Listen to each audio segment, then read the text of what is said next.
Hello friends, welcome to KV special channel. जैसा कि आप सब जानते हो कि मैंने ज्योग्राफी की क्लासेस स्टार्ट की हुई है। पॉपुलेशन चैप्टर मैंने कंप्लीट करा दिया है। Natural vegetation and wild life की मैंने 3 क्लासेस अपलोड कर दी है और आज जो है वो पार्ट 4 है। अब आप सोच रहे होंगे कि मैम पार्ट 3 तक हो गया था और ये पार्ट 4 में अब आप क्या कराने वाले हो। तो एक चीज मैं क्लियर करना चाहूंगी, मैंने पहले ही बताया है कि मैं जितना भी करा रही हूँ सारा एनसीईआरटी बेस्ड करा रही हूँ, क्योंकि हमारे जो एग्जाम्स में क्वेश्चन देखने को मिलते हैं वो एनसीईआरटी की बुक से देखने को मिलते हैं। तो पार्ट 3 तक जो मैंने कराया है वो बेटा वो क्लास 6 छठी क्लास का जो natural vegetation and wild life chapter है वो कंप्लीट कराया है। 3 पार्ट्स में वो कंप्लीट हुआ है और जो अब मैं पार्ट 4 से करा रही हूँ बेटा वो ये सारा है क्लास 7 का। ठीक है, मैंने जैसा कि आपको पहले ही बताया था कि मेरा जो पढ़ाने का तरीका है वो ये है कि मैं बेस से लेकर के एडवांस तक जाती हूँ। ठीक है, तो आपका 6th क्लास का पहले मैंने कराया है। अब मैं जो 7th क्लास का natural vegetation and wild life मतलब कि थोड़ा सा अपर लेवल हम देखेंगे, क्योंकि आपको भी पता है कि चाहे आपका केवीएस पीआरटी की बात करूं मैं जब भी होगा तो बात यह है कि आपको अप टू 10th क्लास तक का तो साइंस एंड हिस्ट्री बिल्कुल पढ़ना मस्ट है। तो बेटा 6th की अगर आपने natural vegetation and wild life देखा तो 7th का भी देखना मस्ट है। इस वजह से मैं साथ में ही करा रही हूँ ये दोनों चैप्टर्स। ठीक है, क्योंकि ये टॉपिक तो हो रहा है साथ में इसमें थोड़ी सी और इन्फॉर्मेशन अगर हम ऐड कर देंगे तो वो क्लास 7th वाला भी हमारा कवर हो जाएगा। सो ये मेरे चैनल की टैगलाइन है, believe in us we believe in your selection.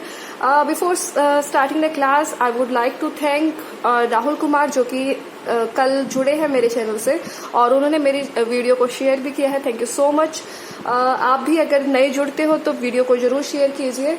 ठीक है, so without wasting any time let's start the class. बच्चे पार्ट 1 में मैंने आपको बताया था कि नेचुरल वेजिटेशन क्या होती है, प्राकृतिक वनस्पति क्या होती है, लेकिन एक बार फिर से ये क्लास 7 के अकॉर्डिंग स्टार्ट हो रहा है तो फिर से एक बार थोड़ा सा बता देती हूँ। तो नेचुरल वेजिटेशन वो होता है जहां पर जिसमें मतलब प्लांट्स हो गए, ग्रासेस हो गई, श्रब्स, हर्ब्स अपने आप नेचुरली अगर कुछ ग्रो कर रही है without the help of human beings, without the efforts of human beings, so these are considered as natural vegetation। अब कुछ लोगों के दिमाग में ये आ रहा होगा कि जो मैम हम क्रॉप्स उगाते हैं, जो फार्मर्स क्रॉप्स उगाते हैं या हम पेड़ पौधे उगाते हैं या फ्रूट्स है या ऑर्चर्ड्स है, ठीक है, जो बाग वगैरह है, तो वो क्या ये नेचुरल वेजिटेशन नहीं है? अगर आप थोड़े से भी क्यूरियस हो तो आपके दिमाग में भी ये क्वेश्चन आया होगा।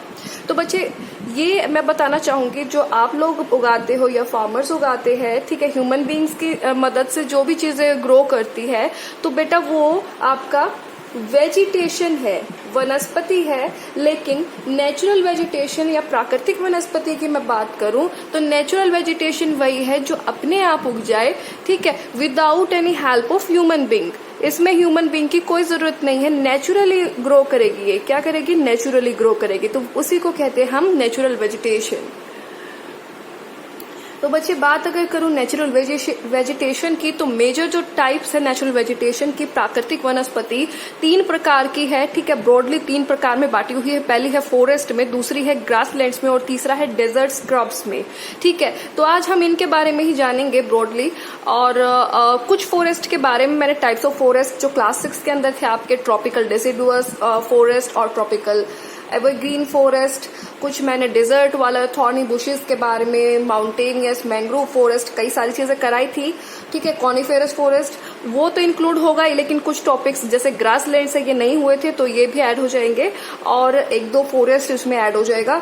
तो बेस आपको हो गया है और आज हम थोड़ा सा उसका एडवांस लेवल करेंगे।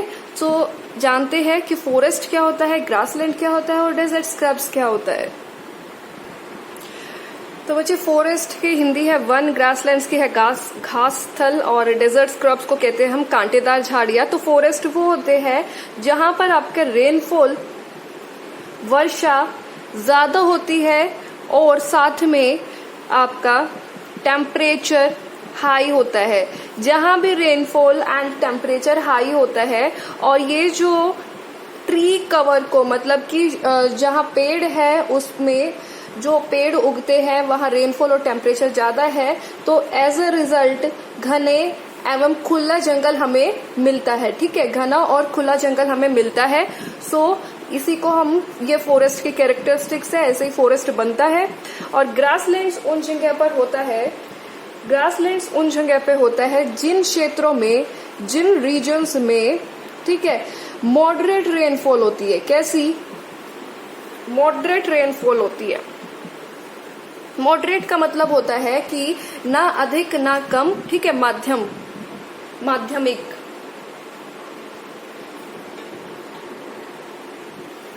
सो जहां पर मध्यम वर्षा हमें देखने को मिलती है जिन क्षेत्रों में, वहां होते हैं हमारे घासस्थल या फिर ग्रासलैंड्स। डेजर्ट स्क्रब्स की बात करूं तो आपको सबको पता है कि कांटेदार झाड़ियां कहां पर होती है? जहां पर जो ड्राई रीजन्स होते हैं, जहां पर रेनफॉल बहुत कम मात्रा में होती है, रेनफॉल बहुत कम मात्रा में होती है, ठीक है। तो वहां उनको कहते हैं, वहां पर कांटेदार झाड़ियां या फिर डेजर्ट स्क्रब्स का एरिया वो होता है। तो आज हम जो जानने वाले हैं बच्चे, बहुत सारी चीजों के बारे में जानेंगे। आप सबको पता होगा क्लास 6 वाला जो मैंने 3 पार्ट्स कराए, उसमें हमने जितने भी एग्जाम्पल्स देखे हैं या जो भी पढ़ा है वो इंडिया के पर्सपेक्टिव से पढ़ा है, ठीक है। अभी जो हम क्लास 7 वाला देखने वाले हैं उसमें इंडिया का पर्सपेक्टिव तो दिखेगा ही, लेकिन साथ में हमारा बाकी जो दूसरी कंट्रीज है या कंटिनेंट्स है उनके बारे में भी, उनके एग्जाम्पल्स भी आपको देखने को मिलेगी कि कौन सी जगह पर कौन से फॉरेस्ट लाई करते हैं, ठीक है। तो आज जो हम पढ़ने वाले हैं, एक थोड़ा सा आपको दिखा देती हूँ। ये आप देख सकते हो। आई एम सॉरी कि मेरे पास प्रोजेक्टर एंड ऑल ये सब नहीं है, तो मैं इसी में दिखा रही हूँ आपको, इस वजह से मुझे आपको फोन में दिखाना पड़ रहा है। सो देखिए, नेचुरल वेजिटेशन जिसके 3 ब्रॉड पार्ट्स है वो है फॉरेस्ट, ग्रासलैंड्स एंड डिजर्टिक क्रॉप्स। और जो फॉरेस्ट है इसके बेटा 6 पार्ट्स हो जाते हैं। कौन कौन से 6 पार्ट्स है? फर्स्ट है आपका tropical rain forest, then tropical deciduous forest, temperate evergreen forest, temperate deciduous forest, Mediterranean forest and coniferous forest. तो ट्रॉपिकल रेन फॉरेस्ट या ट्रॉपिकल एवरग्रीन फॉरेस्ट आपने 6th वाले जो मैंने 3 वीडियोस कराई है उसमें भी पढ़ा है, ट्रॉपिकल डिसिडुअस फॉरेस्ट के बारे में भी पढ़ा है, कॉनिफेरस फॉरेस्ट के बारे में पढ़ा है। ये 3 मैंने करा दिए। ये 3 आपके जो है बीच वाले टेम्परेट एवरग्रीन एंड टेम्परेट डिसिडुअस और मेडिटेरियन फॉरेस्ट, ये आपका यहाँ न्यू है, ठीक है। ग्रासलैंड की बात करूं, ग्रासलैंड की बात करूं, घास स्थल की बात करूं तो इसमें 2 तरीके में ये बटे हुए हैं, tropical grassland and temperate grassland. अगर बात करूं डिजर्टिक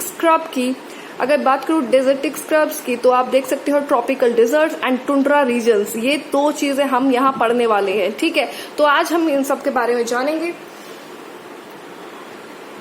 तो सबसे पहले हम जानते हैं ट्रॉपिक एवरग्रीन फॉरेस्ट के बारे में, ठीक है। ट्रॉपिक एवरग्रीन फॉरेस्ट को हम ट्रॉपिक रेन फॉरेस्ट भी, ट्रॉपिकल रेन फॉरेस्ट भी कहते हैं, ठीक है। पहले भी बता चुकी हूँ, इनको कहते हैं उष्ण कटिबंधीय वर्षावन के नाम से भी इनको जानते हैं, और उष्ण कटिबंधीय सदाबहार वन, दोनों के नाम से इनको जानते हैं। लोकेशन की अगर बात करूँ तो बेटा ये जो है ना, नियर द इक्वेटर हमें देखने को मिलते हैं। जो देखिए, आपको अगर लेटीट्यूड्स का आपने पता हो आपको, तो जैसे मान लीजिए ये अर्थ है, तो यहाँ पर जो बीच में जो डिवाइड करती है, ठीक है, अर्थ को बीचों बीच जो जाता है लेटीट्यूड, वो होता है हमारा इक्वेटर। 0 डिग्री लेटीट्यूड पर क्या है? इक्वेटर। अगर बात करूं फिर ऊपर जो 23.5 डिग्री नॉर्थ पर जो होता है वो हमारी होती है ट्रॉपिक ऑफ कैंसर। क्या होता है? Tropic of cancer. और ये जो 23.5 डिग्री साउथ का लेटीट्यूड होता है जो क्रॉस करता है वो होता है हमारा tropic of capricorn, tropic of capricorn. और फिर जो ये हो जाता है, ये नॉर्थ साइड में ये आपको हो जाता है आर्कटिक सर्कल, और नीचे वाला जो ये हो जाता है, ये हो जाता है आपका एंटार्क्टिक सर्कल, और ये हो जाता है 86.5 डिग्री नॉर्थ पे और ये 86.5 डिग्री साउथ पे, ठीक है। इस तरीके से हमारा लैटिट्यूड्स का जो होता है और हीट जोन्स का डिस्ट्रीब्यूशन है। तो बेटा ये जो है हमारा ट्रॉपिकल एवरग्रीन फॉरेस्ट जो है ना, हमें वो नियर द इक्वेटर, इक्वेटर के जो पास वाले रीजन्स है और ट्रॉपिक्स के पास वाले रीजन्स है उनमें हमें देखने को मिलता है, ठीक है। 10 degree north to 10 degree south में अमेजन का जंगल आपने सुना होगा, Amazon and Zaire basin, and south east Asia में हमें ट्रॉपिकल एवरग्रीन फॉरेस्ट देखने को मिलते हैं। 6th क्लास वाले में जब बताया था तो आपको बताया था कि अंडमान एंड निकोबार में भी देखने को मिलते हैं, ठीक है। और आपका जो आपका नॉर्थ ईस्ट वाला रीजन है, ठीक है, 7 सिस्टर्स वाला, वहां भी देखने को मिलते हैं। तो ये चीज मैंने बताई थी आपको। आई होप कि आपको याद होगा। अगर याद नहीं है तो आप मैं पहले भी कहती हूँ कि जो आपकी बेस क्लासेस है वो ज्यादा देखने की जरूरत होती है, ठीक है, पहले उनको देखा कीजिए।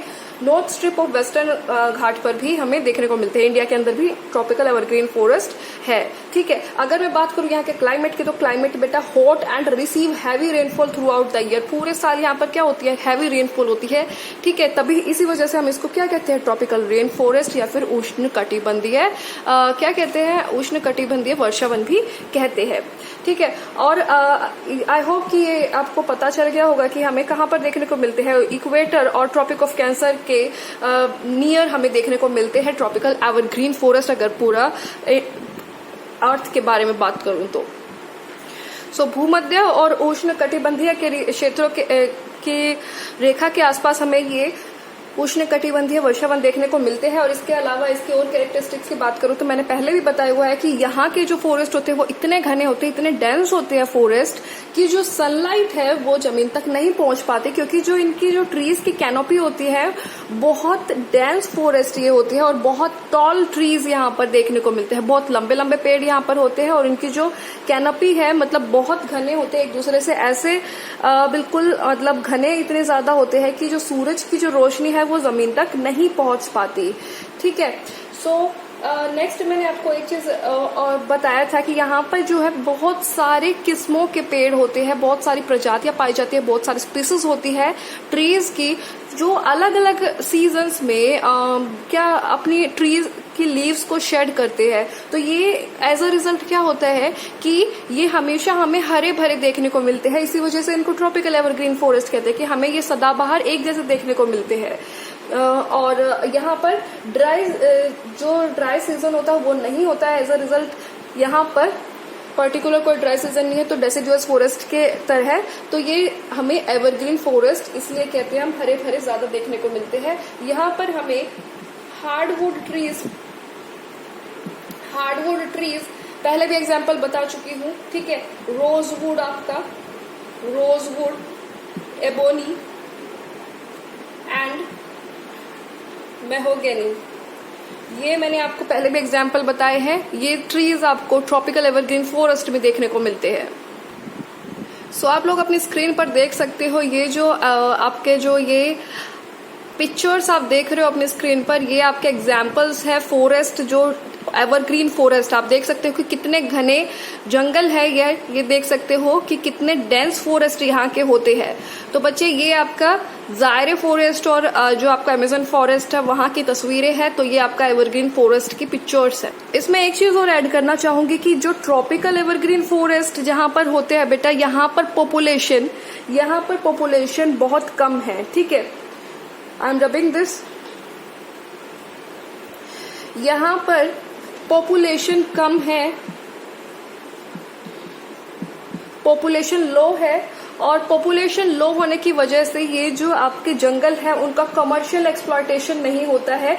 That is a good point कि जो हमारा जो मतलब जंगल है उनको काट करके बेच देते हैं लकड़ियों को, किसी चीज का फर्नीचर बनता है या कोई भी चीज बनता है। तो यहाँ पर ये चीज नहीं होती है। एज मतलब बहुत कम पॉपुलेशन यहाँ पर रहती है और एज अ कुछ बिजनेस वगैरह यहाँ पर नहीं चलता है।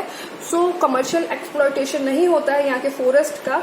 और यहाँ के लोग हैं जो उनके पास इतना कुछ नहीं है संसाधन, तो वे थोड़े से क्या होते हैं, इकोनॉमिकली बैकवर्ड होते हैं। इकोनॉमिकली बैकवर्ड पीपल यहाँ पर होते हैं। ठीक है, आर्थिक रूप से थोड़े पिछड़े हुए लोग यहाँ पर है। तो ये आपके ट्रॉपिकल एवरग्रीन फॉरेस्ट की सारी कैरेक्टरिस्टिक्स मैंने बता दी है। बढ़ते हैं आप ट्रॉपिकल डेसिडुअस फॉरेस्ट पर। ठीक है, सो नेक्स्ट अब हम जानते हैं ट्रॉपिकल डेसिडुअस फॉरेस्ट के बारे में।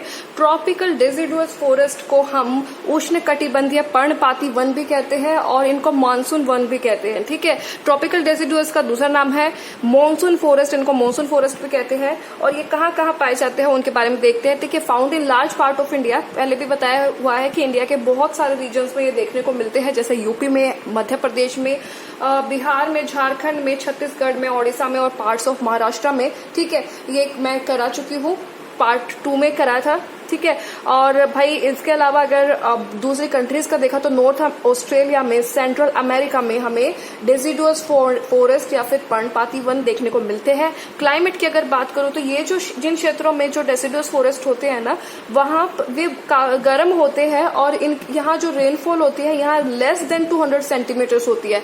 और बच्चे यहाँ जो ट्रॉपिकल एवरग्रीन फॉरेस्ट है, यहाँ पर बहुत हैवी रेनफॉल है। ज्यादातर रेनफॉल हमें एवरग्रीन फॉरेस्ट में देखने को मिलती है, इससे कम होती है डेसिडुअस फॉरेस्ट में।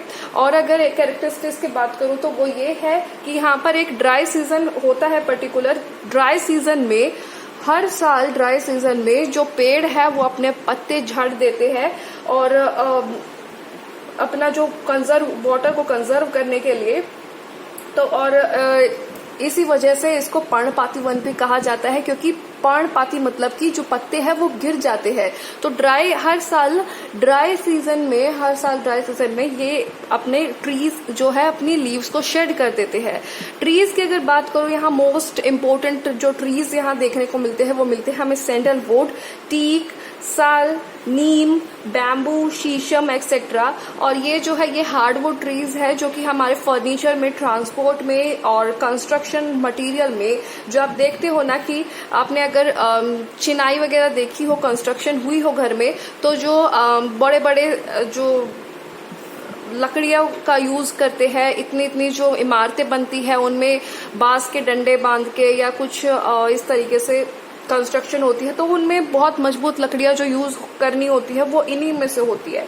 ठीक है। और यहाँ पर हमें जो वाइल्ड लाइफ देखने को मिलती है, हमें यहाँ पर जो क्या कहते हैं एनिमल्स देखने को मिलते हैं, मेजरली हमें tigers, Lions, elephants, langurs, monkeys, ये कॉमन एनिमल्स यहाँ ट्रॉपिकल डेसिडुअस फॉरेस्ट के हैं। ठीक है। तो इसमें इतना ही जानने की जरूरत है। आप चाहो तो इसका एक बार स्क्रीनशॉट ले सकते हो। So I am rubbing it. So next हम देखने वाले हैं temperate evergreen forest and temperate deciduous forest.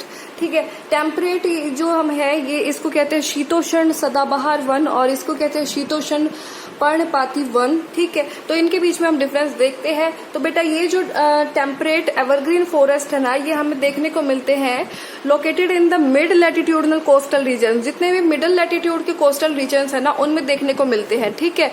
जो आपका ये जो इक्वेटर था, जो इक्वेटर है आपका, और इधर जो आपका ट्रॉपिक ऑफ कैंसर है, क्या है, ट्रॉपिक ऑफ कैंसर है, जो कि 23.5 डिग्री नॉर्थ पे है। और इसके ऊपर जो आपका आर्कटिक सर्कल है 66.5 डिग्री पे, आर्कटिक सर्कल्स है। अगर नीचे बात करूं तो ऐसे ही यहाँ पर क्या हो जाता है, ट्रॉपिक ऑफ कैप्रिकॉर्न हो जाता है, ट्रॉपिक ऑफ कैप्रिकॉर्न हो जाता है 23.5 डिग्री साउथ पे। और नीचे बात करूं तो 66.5 डिग्री साउथ पे यहाँ आपका एंटार्क्टिक सर्कल हो जाता है और इधर नॉर्थ पोल हो जाता है, इधर साउथ पोल हो जाता है। ठीक है। इस तरीके से तो ये जो आपका टेम्परेट एवरग्रीन फॉरेस्ट है, शीतोष्ण आपका जो सदाबहार वन है, तो ये आपको देखने को मिलते हैं between tropic of cancer and arctic circle के बीच में। मतलब इस रीजन में ये जो रीजन है आपका tropic of cancer 23.5 degree north से लेकर के 66.5 डिग्री नॉर्थ तक के बीच में आपको ये देखने को मिलते हैं टेम्परेट एवरग्रीन फॉरेस्ट।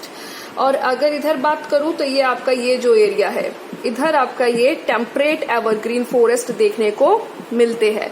तो आप जानते हैं इनके बारे में, कहाँ कहाँ है ये कंट्रीज की अगर बात करूं तो south east part of USA में हमें देखने को मिलते हैं, ऑस्ट्रेलिया में, साउथ ईस्ट ब्राजील में और साउथ चाइना में हमें टेम्परेट एवरग्रीन फॉरेस्ट देखने को मिलते हैं। ठीक है। यही जो फॉरेस्ट है इधर हार्ड एंड सॉफ्ट वुड दोनों होते हैं। मतलब कि कुछ जो ट्रीज हो गए वो तो ऐसे मतलब उनका जो ट्रंक होगा वो भी बहुत हैवी होगा और वुड जो होगी वो बहुत स्ट्रांग होगी। ठीक है।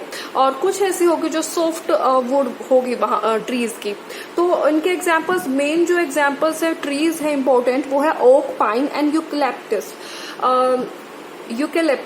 और क्लाइमेट की बात करूं तो यहाँ पर कूल विंटर्स होती है, ठंडी सर्दियां होती है और जो रेनफॉल होती है वो थ्रू आउट द ईयर होती है। ठीक है। सो कुछ लोग ऐसे सोच रहे होंगे कि मैम ये तो इतने सारे टाइप्स है फॉरेस्ट के, सो हम कैसे क्या लर्न करेंगे। तो बेटा ये देखना थोड़ा सा जरूरी है। अगर आप 1-2 बार रिकॉल कर लोगे, इनको रिवाइज कर लोगे, तो आप अटेम्प्ट कर दोगे, क्वेश्चन इतना ज्यादा मुश्किल नहीं आएगा। ठीक है। हो सकते हैं आपको इसमें ट्रीज का कुछ दे दे, या फिर आपका जो इंडिया वाला पार्ट है जो अभी 3 पार्ट्स करा चुकी हूँ उनमें से, वो सारा बहुत इजी है, उनमें से देखने को मिल जाए। लेकिन मैंने पहले भी आपको बताया था कि मेरी स्ट्रेटेजी यही है कि कुछ भी नहीं छूटे और नथिंग वी शुड लेफ्ट सारा करना है, हम भी देखते हैं कहाँ से पेपर बनता है, ठीक है। तो यही स्ट्रेटेजी है। और सारे में देखिए कुछ भी कह लीजिए, सारे में ये नहीं है कि मैं स्मार्ट स्टडी नहीं करा रही हूँ। कुछ लोग कहते हैं कि स्मार्ट स्टडी करनी है, हमें ये इस तरीके से नहीं खींचना है जैसे गधे बैल खींचते हैं। तो 6 to 10 तक का तो बेटा आपको पढ़ना ही पड़ेगा, और ये जस्ट 7th क्लास का टॉपिक मैं करा रही हूँ। तो अगर आपको मुश्किल लग रहा है तो बस एक चीज है कि रिवाइज करना पड़ेगा, ये चीज मैं मानती हूँ आपकी। टेम्परेट डेसिडुअस फॉरेस्ट, शीतोष्ण पर्णपाती वन, इसकी और कैरेक्टरिस्टिक्स देखते हैं, और फिर ये आज ये 2 ही कराऊंगी, और नेक्स्ट जो है आपका वो अगले पार्ट में कराया जाएगा, अदरवाइज वीडियो बहुत लंबी हो जाती है। और इसमें एक पॉइंट और ऐड करना चाहूंगी कि यहाँ जो टिम्बर या वुड है वो कमर्शियल पर्पस के लिए यूज की जाती है, ठीक है। फर्नीचर हो गया या कंस्ट्रक्शन मटेरियल हो गया, उनमें यूज की जाती है।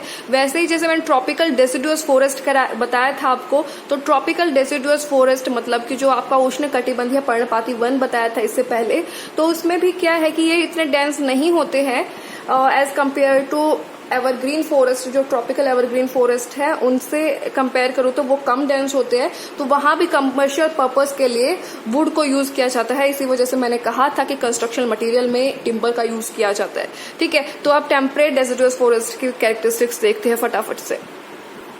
सो जो टेम्परेट डेसिडुअस फॉरेस्ट है बेटा, ये आपको हायर लैटिट्यूड्स की तरफ अगर हम और बढ़ते जाएंगे तो हमें टेम्परेट डेसिडुअस फॉरेस्ट मिलते हैं। ये जो टेम्परेट डेसिडुअस फॉरेस्ट है, आपको पता है डेसिडुअस फॉरेस्ट की एक खासियत है कि ड्राई सीजन में ये पत्ती अपनी झड़ती है इनकी, और shade there leaves in the dry seasons, जैसे ट्रॉपिकल डेसिडुअस फॉरेस्ट में होता है सेम वैसे ही। बस ये शीतोष्ण पर्णपाती वन की विशेषता है, और वो उष्ण कटिबंधीय है। पर्णपाती वन की पढ़ी थी आपने, लेकिन डेसिडुअस फॉरेस्ट हो तो ये चीज आपकी कॉमन है। अच्छा, ये कहाँ कहाँ देखने को मिलती है? They are found in north east part of USA, ठीक है। चाइना, न्यूजीलैंड, चाइल एंड चाइल को चिले भी कहते हैं कई लोग, चाइल बोलती हूँ मैं, and western Europe and Japan में आपको ये डेसिडुअस फॉरेस्ट देखने को मिलते हैं। ट्रीज की अगर बात करूँ तो ये मेन किस्म ये देखने को मिलती है oak, ash and beech. Wildlife की बात करूँ तो यहाँ पर हमें डियर, फॉक्सेस, वोल्व्स ये देखने को मिलते हैं। और अगर बर्ड्स की बात करूँ तो बर्ड्स लाइक फीजेंट्स एंड मोनाल्स ये देखने को मिलते हैं। सो इसके साथ ही एक चीज और इन्फॉर्मेशन एक्स्ट्रा नॉलेज देना चाहूंगी कि मोनाल जो है ना, हिमालय मोनाल जो है ये नेशनल बर्ड है। ये नेशनल बर्ड है बेटा, कहाँ का नेशनल बर्ड है? नेपाल का। और ये क्वेश्चन एसएससी में पूछा जा चुका है पिछले साल, तो इस वजह से भी मुझे याद रहा, तो मैंने सोचा कि आपको बताना चाहिए। मोनाल की एक फोटो भी दिखाना चाहूंगी, बहुत ही ब्यूटीफुल सा बर्ड है, आप देख सकते हो अपने स्क्रीन पर, ठीक है। इतना कलरफुल सा एंड बहुत प्यारा सा, बहुत सुंदर सा बर्ड है। सो ये हिमालय मोनाल है जो कि नेशनल बर्ड है नेपाल का। सो आज की क्लास यहीं पर खत्म करती हूँ। कोई अगर डाउट है तो आप पूछ सकते हो मुझे कमेंट बॉक्स में। कोई अगर सजेशन है तो कमेंट बॉक्स में दे सकते, ज्यादा शेयर कीजिए ताकि ज्यादा से ज्यादा लोगों का बेनिफिट हो सके। और आपने ये वीडियो देखी उसके लिए thank you so much and all the best for your future. चाहो तो इसका स्क्रीनशॉट ले लेना। Stay home, stay safe and stay happy. God bless you.